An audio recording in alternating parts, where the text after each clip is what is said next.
Assalamualaikum warahmatullahi wabarakatuh. Kami dari kelompok 3 akan menjelaskan tentang tabungan dan giro. Baiklah, saya pemateri pertama yang akan menjelaskan tentang akuntansi giro. Pengertian akuntansi giro. Akuntansi giro adalah pencatatan yang terkait dengan transaksi yang terjadi pada rekening giro. Pencatatan transaksi rekening giro dapat terjadi pada saat pembukuan, setoran tunai, pemindahan bukuan, setoran clearing, penarikan tunai maupun penarikan clearing, dan transaksi lainnya. Dalam pencatatan akuntansi giro dapat diatur sebagai berikut. Yang pertama, transaksi rekening giro diakui sebesar nominal uang yang disetorkan oleh nasabah atau yang ditarik atau dicairkan. Yang kedua, setoran giro dapat dilakukan secara tunai dan non-tunai. Dalam hal setoran dilakukan secara tunai, maka setoran tersebut diakui pada saat uang diterima. Yang ketiga,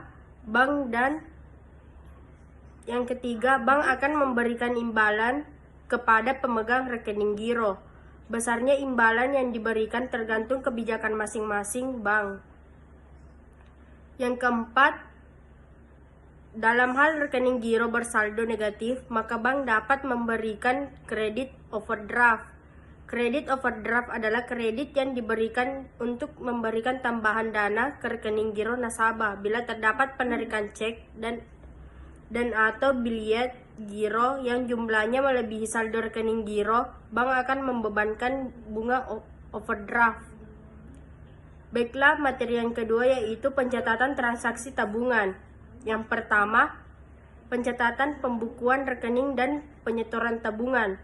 Prosedur pembukaan rekening tabungan. Calon nasabah cukup mengisi pembukaan tabungan yang telah disediakan oleh bank yang bersangkutan.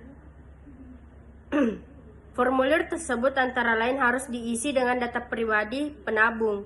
Penyetor pertama lazimnya dilakukan pada bank di mana penabung nasabah membuka rekening. Biasanya, bank menentukan jumlah batas minimal setoran tabungan pertama dan jumlah batas minimal untuk setoran-setoran selanjutnya. Baiklah, itulah yang dapat saya sampaikan. Bismillahirrahmanirrahim. Assalamualaikum warahmatullahi wabarakatuh. Perkenalkan, nama saya Nur Asyahrunisa, NIM 01183159 yang akan melanjutkan materi dari Nur Asmaul Sunasari. Yang ketiga yaitu perhitungan dan pencatatan bunga tabungan. Jumlah bunga tabungan lazimnya dihitung pada setiap akhir bulan. Besarnya bunga tabungan pada dasarnya tergantung pada besarnya tabungan, lama pengedap tabungan, dan tingkat suku bunga. Ada beberapa cara yang dapat digunakan untuk menentukan besarnya bunga tabungan, yaitu sebagai berikut. A. Bunga diperhitungkan secara floating. Bunga diperhitungkan secara floating yaitu atas dasar lamanya dan pengedap, dengan suku bunga yang berubah-ubah sesuai dengan perubahan suku bunga secara umum. Dengan cara ini, bunga diperhitungkan dari setiap saldo tabungan yang terjadi atau muncul dalam periode tahunan dalam satu bulan. Dengan demikian harus diperhatikan hal-hal sebagai berikut. 1. Besarnya saldo tabungan yang muncul akibat terjadinya mutasi tabungan. 2. Lamanya setiap saldo tabungan mengedap, yaitu sejak satu saldo terjadi sampai saldo yang bersangkutan berubah. 3. Tingkat suku bunga yang berlaku pada masa suatu saldo tabungan mengedap. Yang B. Perhitungan bunga dilakukan berdasarkan lamanya saldo mengedap dengan tingkat suku bunga yang tetap. Dengan cara yang kedua ini, bunga setiap saldo tabungan yang terjadi pada suatu periode dihitung atas dasar lamanya menggenap dan suku bunga yang telah ditetapkan. Dengan demikian, suku bunga untuk setiap saldo tabungan yang muncul adalah sama. Sebagai contoh, anggaplah Bank Berlian pada contohnya di bunga menetapkan suku bunga sebesar 15%. C. Perhitungan bunga dilakukan berdasarkan saldo terendah yang muncul dalam suatu periode dengan kategori suku bunga telah ditetapkan. Dengan cara yang ketiga ini, besarnya bunga dihitung dengan memperhatikan saldo tabungan yang terendah yang muncul dalam satu periode dan termasuk kategori mana saldo yang bersangkutan berada. Keempat, pencatatan transaksi penutupan rekening. Penutupan rekening tabungan seorang nasabah adalah jika nasabah yang bersangkutan menarik semua jumlah tabungan Penutupan rekening tabungan harus dilakukan pada bank penerbit, artinya pada bank cabang di mana penabung yang bersangkutan membuka rekening. Yang kelima yaitu pencatatan setoran dari penarikan tabungan antar cabang. Yang pertama, pencatatan setoran tabungan antar cabang. Transaksi antar cabang tersebut harus dicatat baik di cabang Jakarta maupun cabang Bandung. Untuk mencatat transaksi demikian, setiap cabang menyediakan rekening antar kantor cabang. Sebagai ilustrasi berikut contoh pencatatan transaksi penyetoran tabungan antar cabang. B. Pencatatan transaksi penarikan tabungan antar cabang. Seperti halnya penyetoran, penarikan tabungan juga dapat dilakukan di cabang lain. C. Penarikan tunai.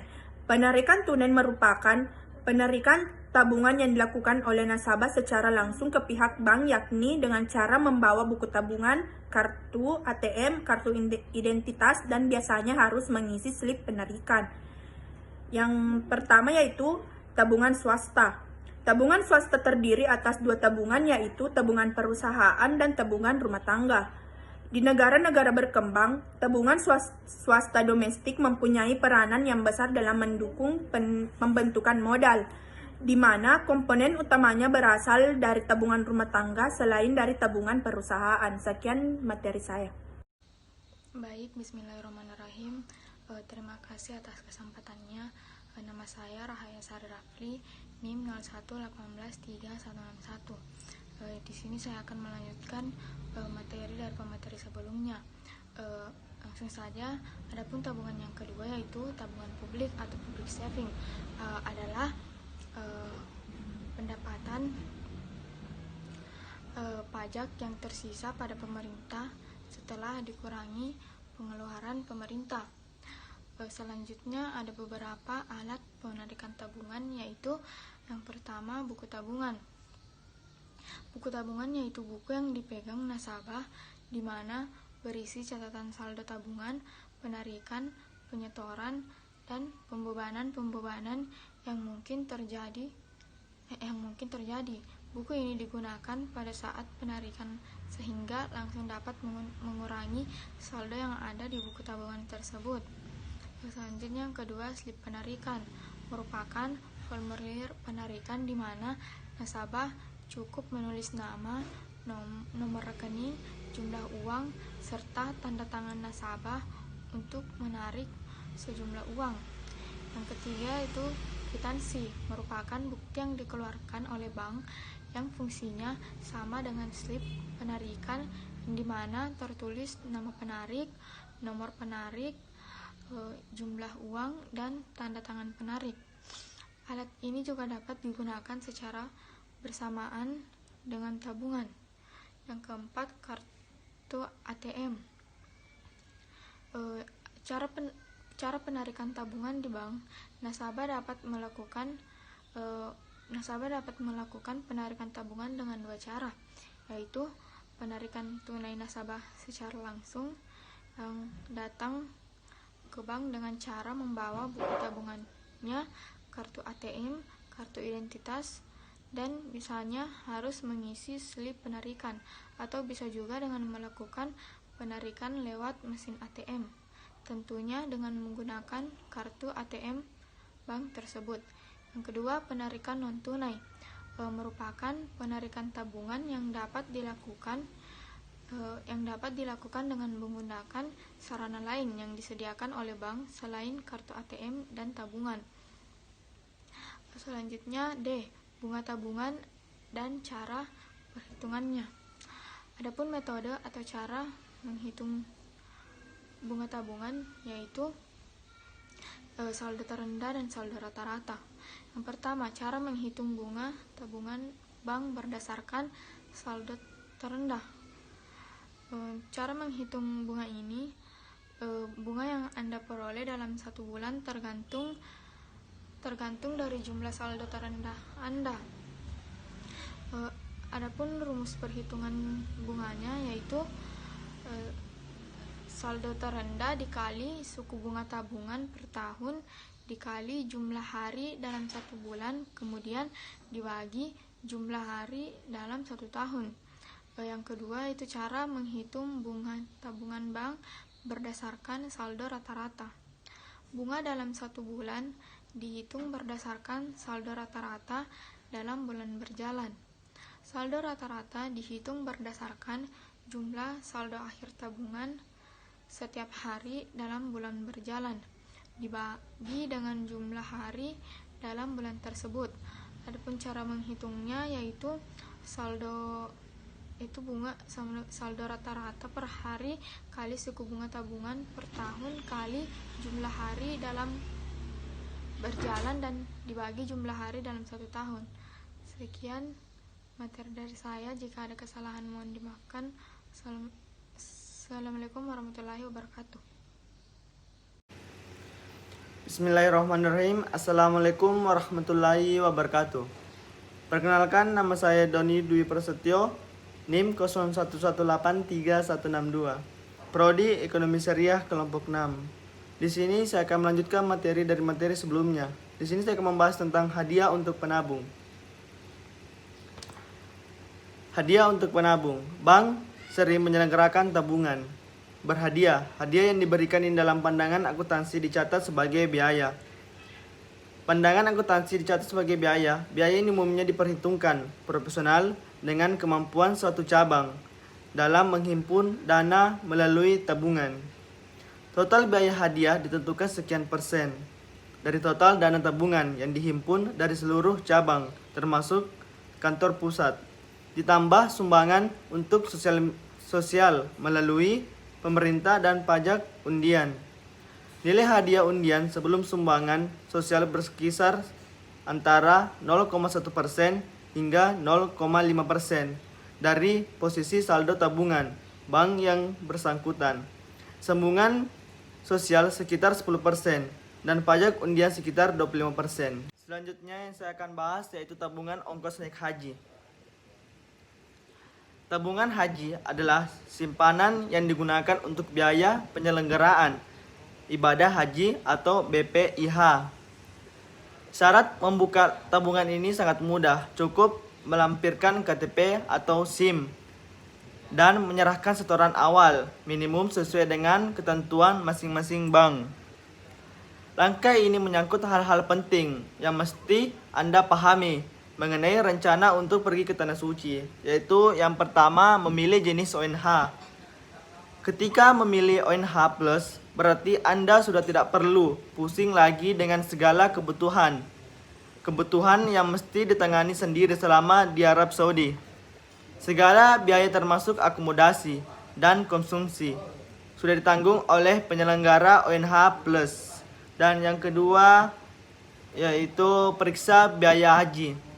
Biaya naik haji dari tahun ke tahun tidaklah sama. Ada kecenderungan kenaikan harga karena terpengaruh oleh inflasi. Namun, hal berbeda tampaknya terjadi pada biaya haji tahun 2015 yang angkanya menurun dibandingkan ongkos haji pada tahun 2014.